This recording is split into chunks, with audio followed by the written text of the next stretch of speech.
Hi, I'm Dr. Jim Overholt. I'm the Senior Scientist for Autonomous Systems at the Air Force Research Laboratory. And today I'm joined by Ms. Chris Kearns, who's the Portfolio Manager for Autonomous Systems within the Human Effectiveness Directorate and across AFRL. And we're going to talk to you about the Air Force Research Laboratory's Autonomous Science and Technology Strategy. So in previous recordings, I think we've talked about what is our strategy and what is our vision, what is our goals. But today we're going to jump into one of them in particular, and we're going to talk about complex contested environments. But before we jump in, let's start back and say, so remind everyone, here's what our vision is, which is all about intelligent machines seamlessly integrated with humans. Yes.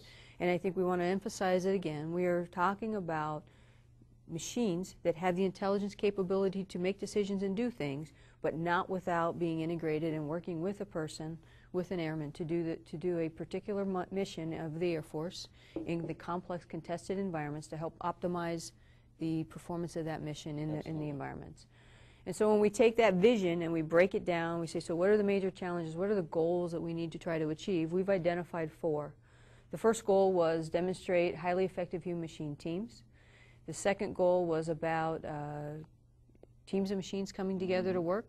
So again, the first goal is humans and machines working together. The second one's machines and machines working together. Our third goal, which we'll talk to you more about in a moment, is about ensuring that they can operate in the complex contested environments that they will be operating in. And then the fourth goal is about how do we demonstrate that they are effective and safe in these environments that we're talking about. So how are we going to test and evaluate, verify and validate that they're safe and effective? All very important. Right. So let's go ahead and jump into the demonstrate that they can operate in these complex contested environments. And I think what we need to do first is explain what do we mean by complex and contested environments. So you want to talk about complex environments? Yeah, the complex environments. I mean, if you think about what we're talking about, and we've mentioned this before, of course, the Air Force is going to deal in 3 domains: space, air, and cyberspace. So complexity, you can imagine there's varying levels of complexity all for each of those domains. Take the cyberspace domain and the complexity of thinking about the World Wide Web and being able to operate in terms of doing cyber operations in that kind of immense complex environment. So many different moving parts, so many different things to take into consideration when you're trying to do some kind of operation. So complexity certainly grows, or we have to be able to, work in that kind of environment, because, working in a nice, benign, static environment, that's somewhat, that's easy for the scientists to do. When you start moving into complexity and adding all these moving parts and all these different things you have to consider, it starts becoming a huge technology challenge. And I think then the other aspect of that goal is contested environments. Yes. And I think most people would think in their mind that when they hear contested, they're thinking about, from an Air Force perspective, dogfights and air-to-air combat and those kind of things, which we need to think about. Certainly. But when we say contested, there's also how do we get our air platforms into the national airspace? Don't necessarily think of that as a contested, but how do these systems operate and maybe they're not evasive maneuvers, but they maneuver so that they're not, you don't have systems running into. Heck, you could think of automobiles on a freeway as dealing with a contested environment, certainly. Right, so, right. So that, just kind of we're talking about lots of different pieces and parts, lots of different platforms potentially operating and needing to come together, as well as then being able to maneuver and work around themselves. Sounds great. So we've identified these enduring problems. Again, the way we break these down is we say, here's our goal. Well, what are the enduring problems? What are the long-term research challenges that we're going to have to take on as an organization and a larger community in order to realize this goal of ensuring operations in complex contested environments? So we broke this down and we looked at 2 enduring problems for this particular goal. The first one that we would consider really is the ability of the autonomous system to be able to sense its environment, sense what's around it. I mean, that seems to be obvious, but really it's not something that's necessarily a major part of autonomous systems right now. Understanding its environment, understanding the effects it has as it moves around, as it operates in these complex and contested environments. A very, very key critical type of technology.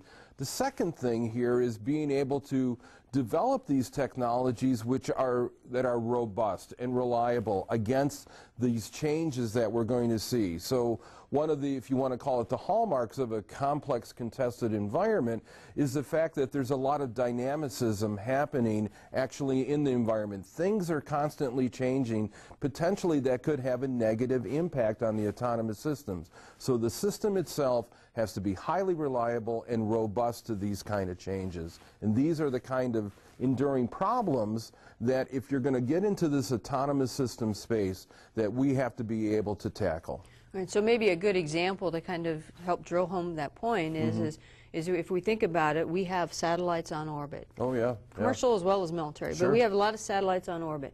The sun creates solar flares. It does? Right? It creates a radiation, and that can be harmful to the satellites. Absolutely. So a satellite that can sense a solar flare happened, here's how it needs to reposition its solar arrays and its sensors so that it can protect itself and be able to come right back online as quickly as possible, might be an example of something that we would all care about, and having more capability, decision-making capability on a platform like that. So it had to detect its environment, and then it had to be reliable and robust and dynamic in a sense to be able to respond to that detected change in its environment. It's a great one. Right, and I think, you know, we can take we all hear about virus attacks and things like, why not have my own home computer? And we all have software protection, but why not have it be able to sense it and protect my computer before I have to do anything and download my next version of whatever protection software that I have.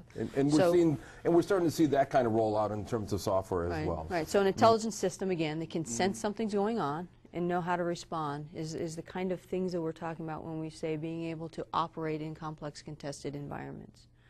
And so with that, one of the things that we care a lot about that we haven't really talked much about so far is the UAV platforms that we have, the unmanned vehicle platforms that we have. We would really like to be able to fly them, mainly a lot for training purposes, in the national airspace. Sure.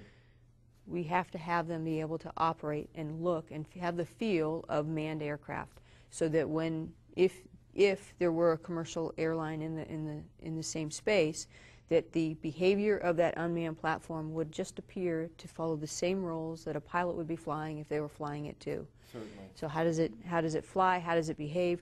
How close can it get? And before it takes a maneuver. So it has to understand what are the rules that it needs to operate in once it senses something, and then can respond and do the right thing, or do the expected thing. So going back into these enduring problems, you know, you're looking at, you know, developing technologies that obviously apply to UAVs that we can use obviously for military applications, but looking at onboard sense and avoid, or looking at, you know, traffic collision management systems, these kind of things that we're working on currently at AFRL, which are certainly part of the necessary technology for autonomous systems that help in terms of rolling out this potential technology to the commercial aircraft, whether it's a civilian aircraft or whether it's some kind of like freight liner. Yeah, so all important. Which is a nice tie, because not only is it about operating in the airspace, but it's once these things land, oh yes, now they have to be able to operate in the terminal and behave just like you would expect a manned vehicle to behave.